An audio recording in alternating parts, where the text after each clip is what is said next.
Hello. This is an interesting time for the people who have some kind of an interest on foreign policy and global diplomacy. The foreign policy, which was extremely divided a couple of decades back, is now have come to a level where it is very transactional, where the situation demands who are the allies and who are the enemies.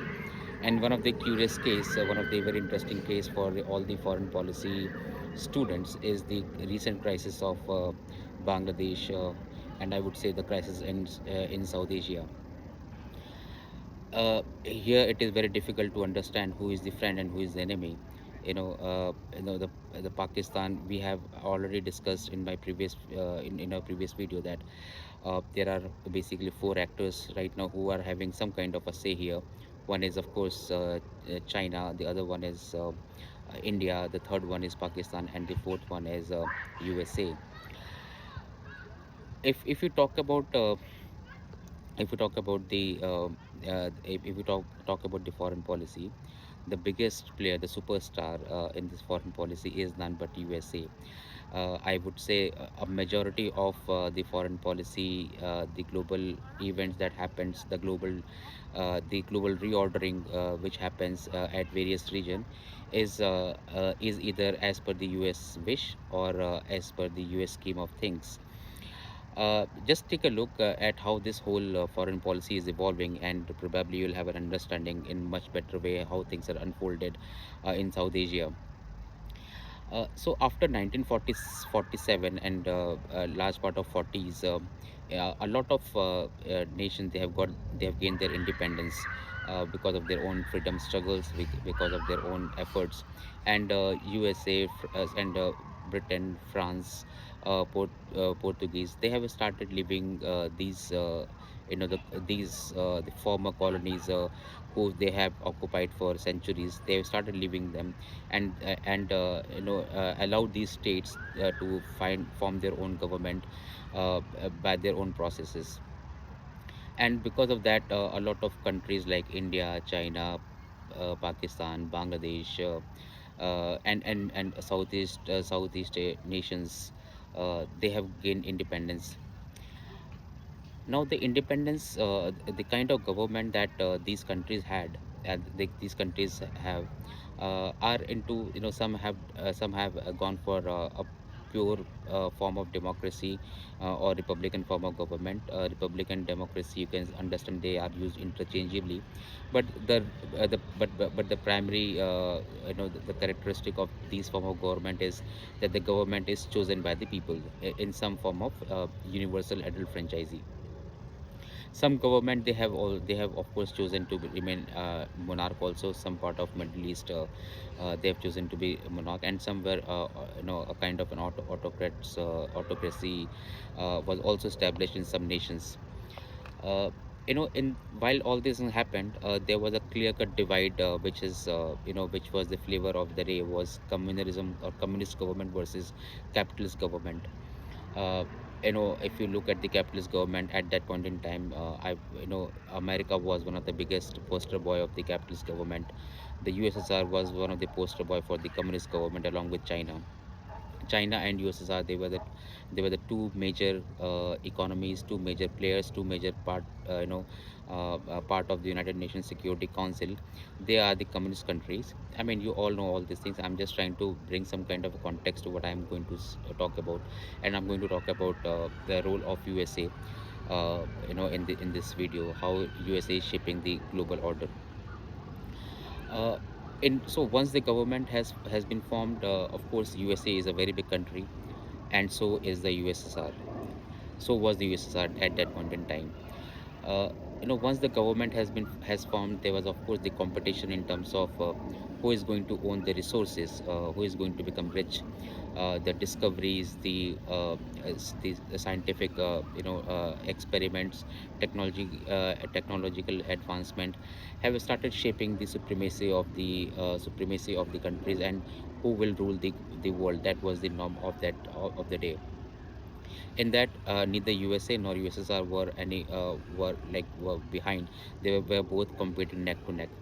On one hand side, USA is very rich in approximately all the minerals, oils as well, and same as the USSR. USSR was also very rich, big, and oil was also there in USSR.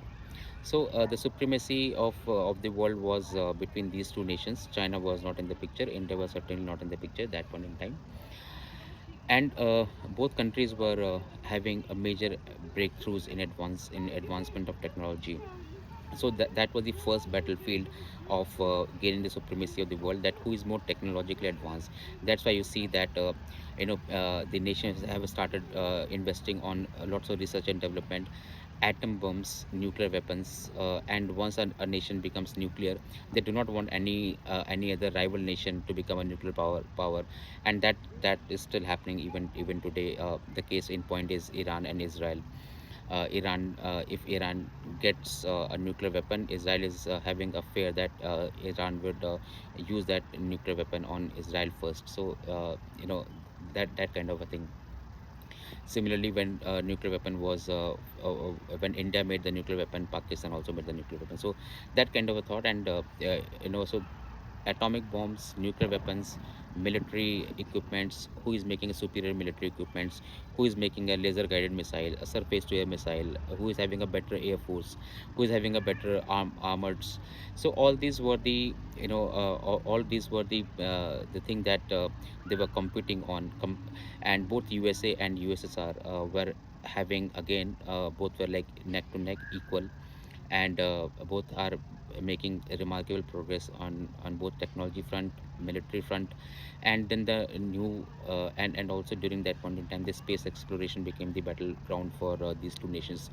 Who is sending their mission first on moon, on different planets, uh, who is making different kind of satellites. So all these were the competing material for them. And then came and then they eventually discovered that the new gold is oil. So the battleground has been shifted from technology to oil. So you can see that the battleground was first on technology advancement, and the second has shifted to oil. Now, oil, USA and USSR, they both are oil rich countries. So, okay, that's fine. But who else are the other oil rich countries? And of course, the Middle East, the Gulf countries, they are the oil rich countries. So, who will have a supremacy on the oil countries? And that's again, the Middle East become the battleground. So, in 70s, if you'll see that in 1970s, the Cold War has begun, the war between Iraq and Iran, Iraq and Kuwait, have shaped the a large part of diplomatic flavor of the day. And both USA and USSR, they may not be directly competing against each other, but both were having proxies in these nations, and they wanted to take a control of that. Slowly America was a better player. America has a better diplomatic ideas, and that's how they have been able to introduce the petrodollar in 1974 with Saudi Arabia, which recently ended in July 2024. And then dollar become the dominant currency, and that's how the American supremacy have begun. USSR, America always knew that USSR is having lots of problem in terms of their own, because of their regional imbalances, different ethnic minorities, ethnic groups, and they were competing against each other, and the misinformation and disinformation.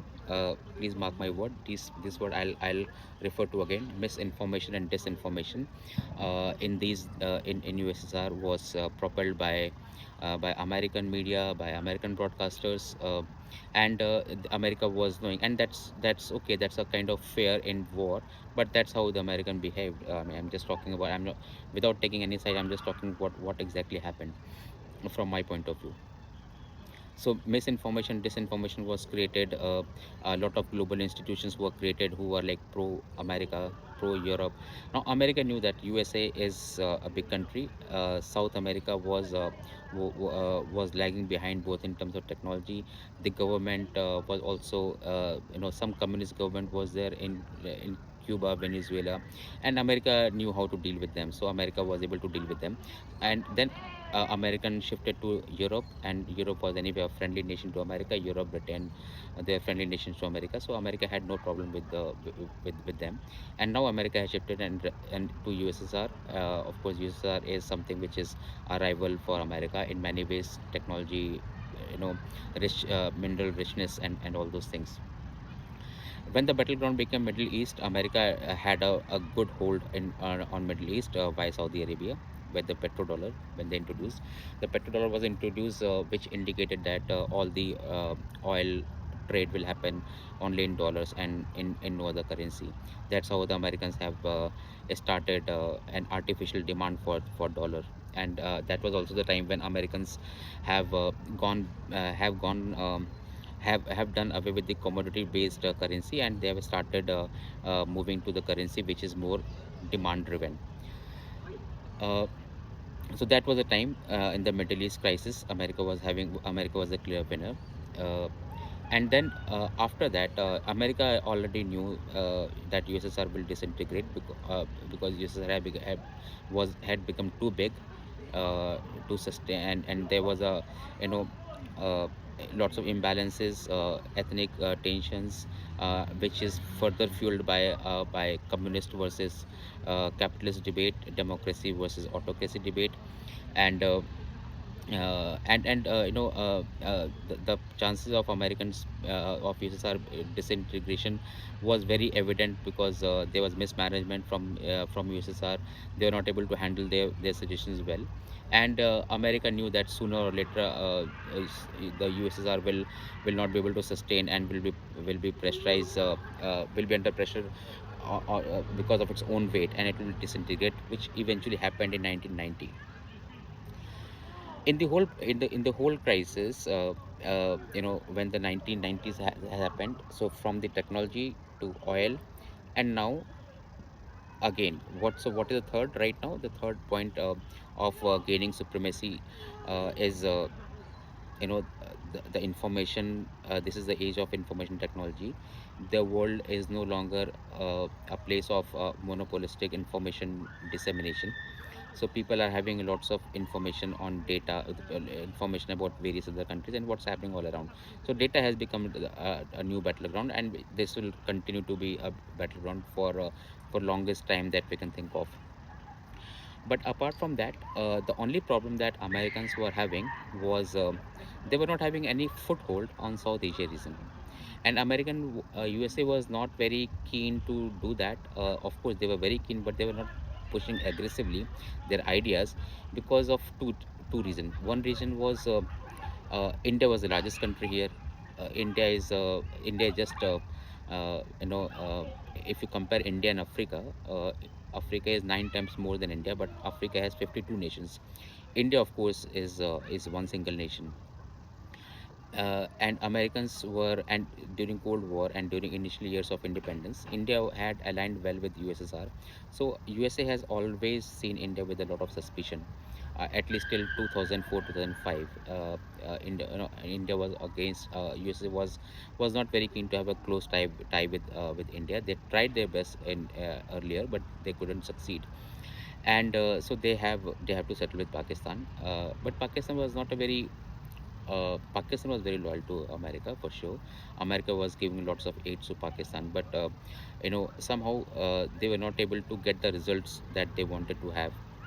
Uh, uh, you know, of course, Americans did make a base in Afghanistan, and Pakistan was knowing that, and Pakistan has given the supports, the logistic supports, and other supports whatever Americans want. So American had a very good base in Afghanistan, and they could have a check on Iran and USSR. Uh, and after that, in the past, I would say in the past 15 20 years, Americans was not getting a real hold on South Asia region. China, and in the meantime, China has grown like anything. China has become a very big economic power, very big military power. China is anyway part of Security Council. China has nuclear weapon. China is very big, and China has also started asserting its supremacy on the world, and started saying that, look, don't forget me. I am now the third entrant to this whole global power debate, and in the meantime Russia has already disintegrated, so Russians were anyway a kind of uh, taken a backstage. Although for Americans, the first enemy number one is has always been Russia, and that's why you see in all the American movies the villain will always be Russians. Whether it's a James Bond movie or whether it's any Hollywood movies, the winner has to be two-person, either North Koreans or Russians. So that's how they have actually used information or disinformation about Russia, and for them that Russia is like number one enemy. But then China has gained a lot of power, manufacturing capabilities, and Americans, a lot of American companies had invested heavily on China. But then China has started asserting its own supremacy, and China was not a country which will be tamed by Americans in any way. And plus, there is an ideological difference of being communist versus in a democratic nation. So definitely, China has become a new thorn for Americans, and they wanted to have some kind of a hold in South Asia. That has started after 2004, 2005, but they were not able to get any kind of foothold in South Asian region.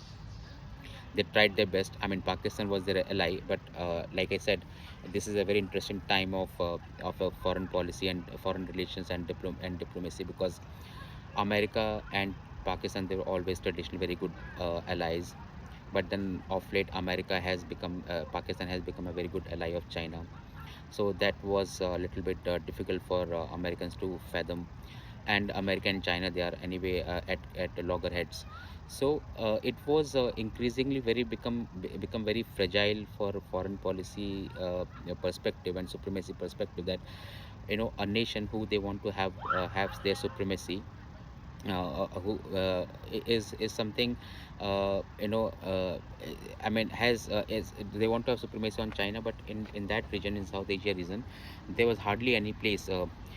In South China Sea, they tried to bring Philippines as their allies, and so that they can have a military base, they can check China, and they were successfully able to do that. But in South Asian region, they were not having any enough of a very hard, solid ally who just tiptoes the Americans' lines, and that was a big problem for American foreign experts, American government. But the foreign policy uh, you know doesn't start or end in 1 year or 2 year. It takes decades sometimes to get your results. Right. So Americans started investing heavily and they started looking at India, and then they wanted to make India as their good partner. And of course, India's foreign policy is, I would say, is one of the best foreign policy, and that is something which the world should emulate. Uh, so Indian policy was very simple, that we will have a very we'll not become your base. That goes against our sovereignty. That's not going to happen.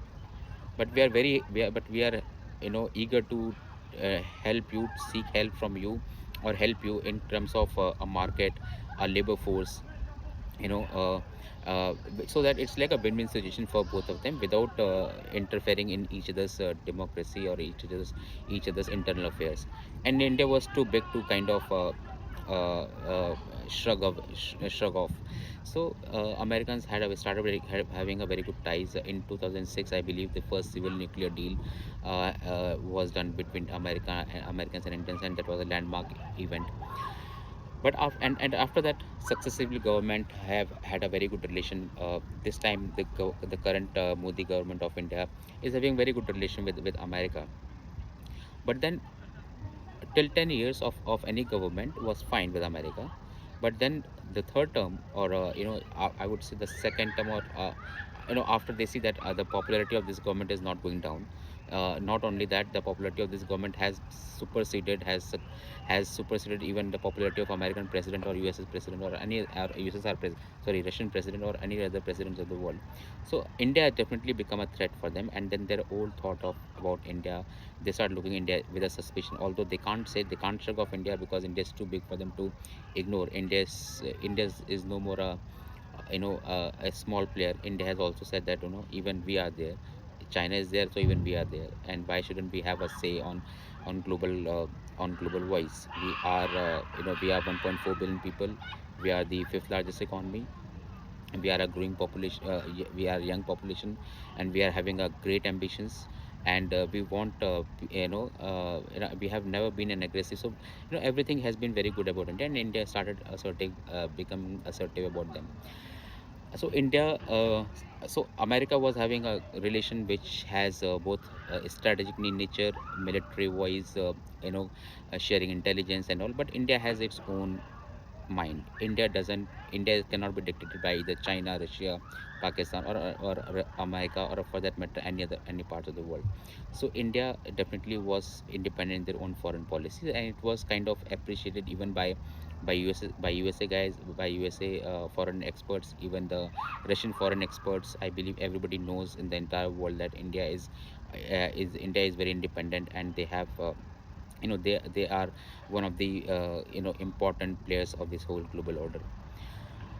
Now, why this whole South Asian crisis? While this whole South Asian crisis was happening, I can initially I didn't think about the hands of America in this, but now I have a kind of an a reason to believe that uh, this is not an isolated event. If you look at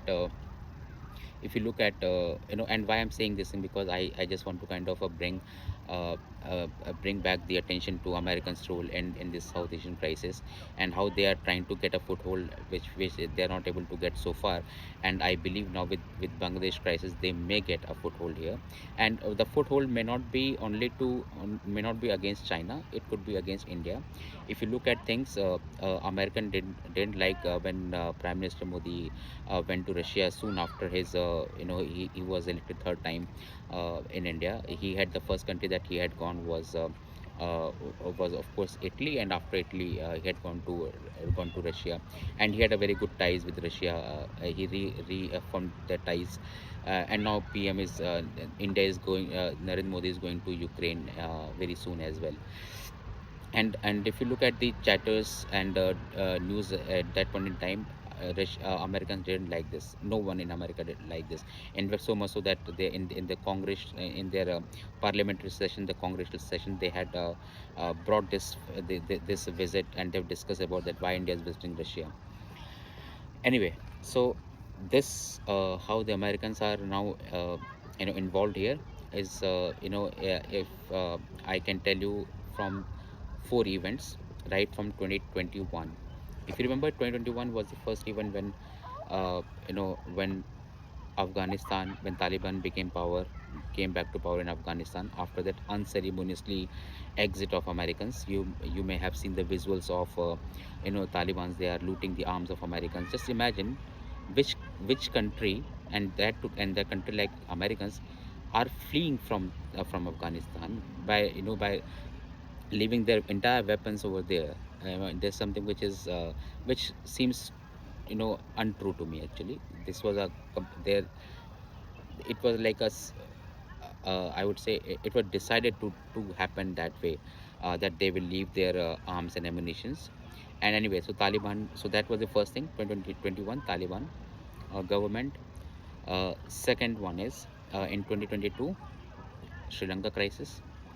Rajapaksa, who was the president of Sri Lanka, he had to resign. There was mass protest, you know, by the people, and he had to resign.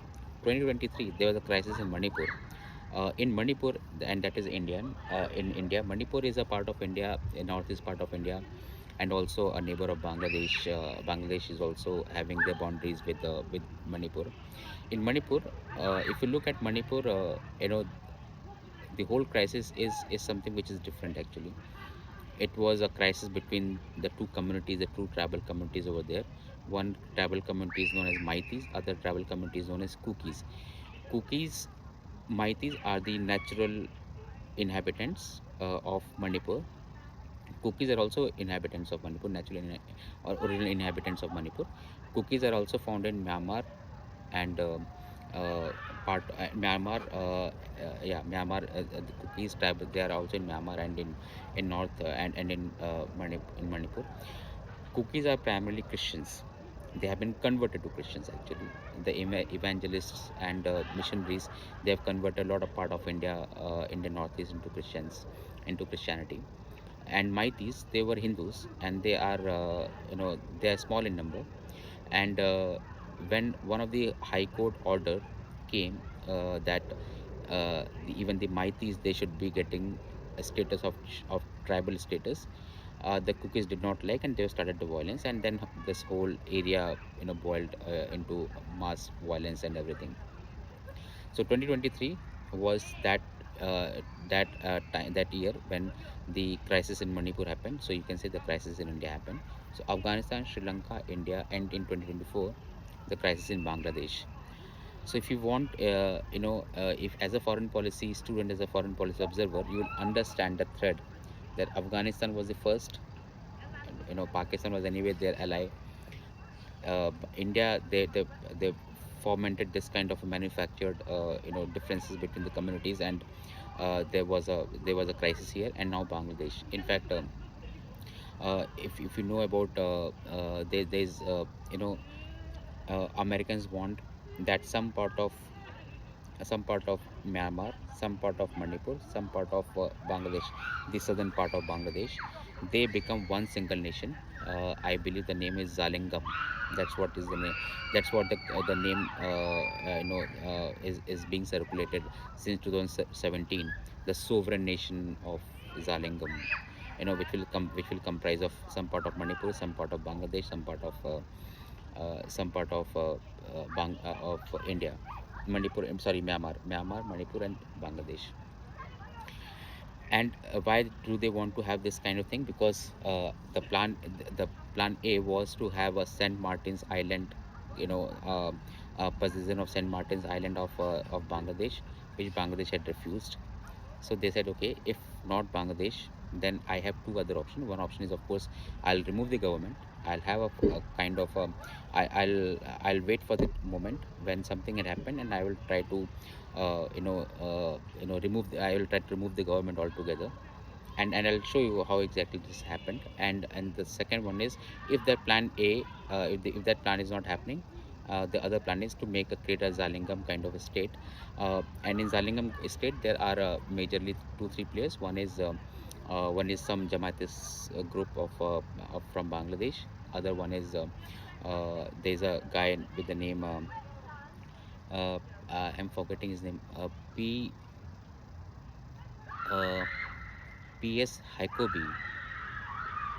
I'm sorry if I'm not able to remember the name of that guy, but he's the supreme commander of Kuki, who are the Christians, Kuki tribe actually. And a lot of money is coming to Jamaate. So Jamaat and Cookies and some part of local, some other local, local outfits. And imagine from where they are getting this money. They are getting this money from two route. One is the direct money which Pakistan is getting from America, and that will be routed here. And the second money is through drug trade. If you know that Myanmar, this northeast part of India, Bangladesh, and the Nepal, they are the hub of major drug, drug production, drug consumption. And drug has become so much important for them that they can do anything for the dose of drugs. And that's what they want to capitalize. That's what they want to kind of use as a weapon, while having a kind of a unrest, a manufactured unrest in this region. So that in this region, which was so far peaceful, the South Asian region was so far peaceful, they want to have some kind of a crisis here. And we have all reason to believe that this is true, because you can see the timeline. You can see how, see, every nation, even I'll say even in America, every nation has some simmering troubles, underlying troubles.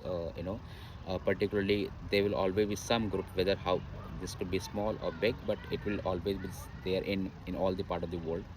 That some group will always be unhappy, will always have something which they feel is, they have been, a kind of, they have not been dealt well. They have not been, they're not got the right justice, or they're not getting the right dues. So that kind of a group will always be there in some part.